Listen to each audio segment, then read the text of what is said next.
గత 5 సంవత్సరాల్లో పనులు ఆగిపోయినాయి. పని వాళ్ళని క్యాన్సిల్ చేసి డ్రాప్ చేశారంటే చేయలే. ఏజెంట్లు అట్నే ఉంచేశారు. ఏజెంట్లు అలా ఉంచేశారు. వాళ్ళ ఇన్ఫ్రాస్ట్రక్చర్ ఇక్కడే ఉండిపోయింది, క్లోజ్ చేయలేదు. అయితే 5 సంవత్సరాల తర్వాత ఇప్పుడు చేయమంటే వాళ్ళు 5 సంవత్సరాల క్రితం 2017, 18, 19 ఇచ్చిన టెండర్లు ఇప్పుడు చేయలేమని వాళ్ళు చెప్పటం, దాని మీద అది క్లోజ్ చేయడానికి నిర్ణయించుకుని కమిటీ వేసాము.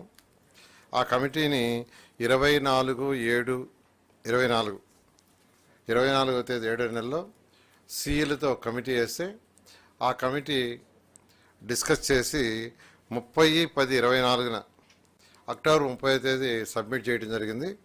దాన్ని 27/11 యాక్చువల్గా అది క్యాబినెట్ అప్రూవ్ చేసింది.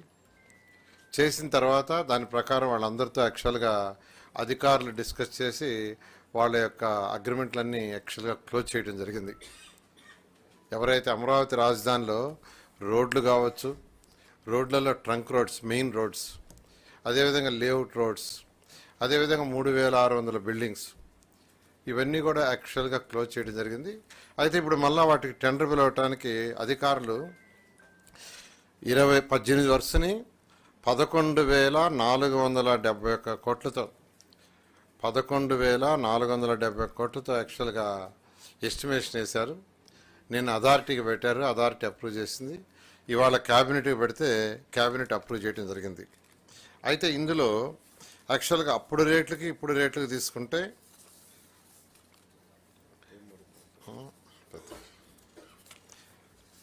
అంటే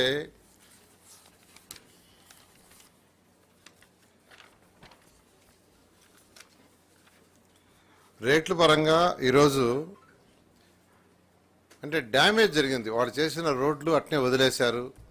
ఇదంతా ఒక అడవిలాగా తయారైపోయింది. కొందరు రోడ్లు తవ్వుకొని మెటల్ కూడా తీసుకుపోయారు. కొందరు అపార్ట్మెంట్ కట్టి దాంట్లో కొన్ని డోర్స్ అవి కూడా తీసుకుపోయారు.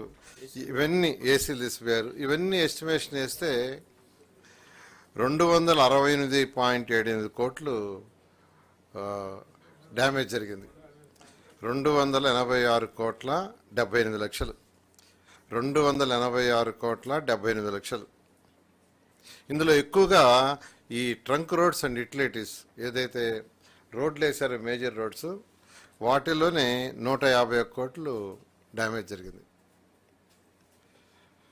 ఈ విధంగా యాక్చువల్గా వీటిలన్నింటినీ ఎస్టిమేట్ చేయడం జరిగింది. తర్వాత జిఎస్టీ అప్పుడు యాక్చువల్గా టెండర్లు పిలిచినప్పుడు వ్యాట్ ఉండింది, అది తర్వాత జిఎస్టీగా రావటం జరిగింది. ఆ డిఫరెన్స్ 452.35 అంటే 452,35,00,000 జిఎస్టీ పెరిగింది. ఇప్పుడు టెండర్లు పిలవటం వల్ల 452,35,00,000 అంటే 6.12%. అదేవిధంగా అడిషనల్ ఐటమ్స్ పెట్టారు. అంటే బిల్డింగ్లో వాటిలో అటకలన్నీ అవన్నీ యాక్చువల్గా ప్రపోజ్ చేశారు.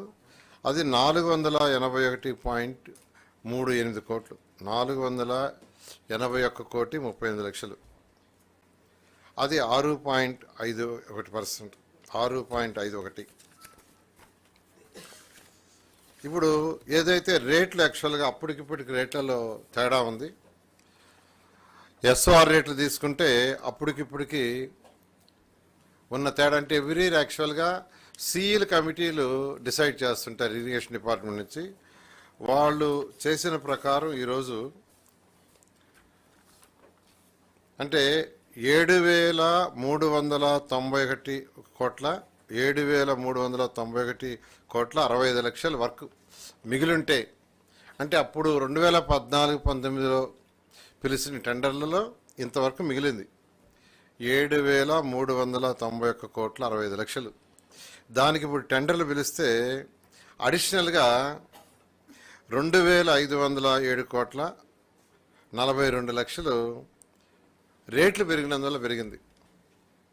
రేట్లు అది 33.92%. ఎస్ఆర్ రేట్లు అంటారు, అవి ఇరిగేషన్ డిపార్ట్మెంట్ టోటల్ కమిటీ నిర్ణయిస్తుంది. అంటే కంకరకు కానీ, స్టీల్కి కానీ, సిమెంట్కి కానీ ఎవ్రీ ఇయర్. దాని ప్రకారం ఇప్పుడు వేస్తే 2,507,42,00,000 అంటే 33.92%. అదే ఇప్పుడు కానీ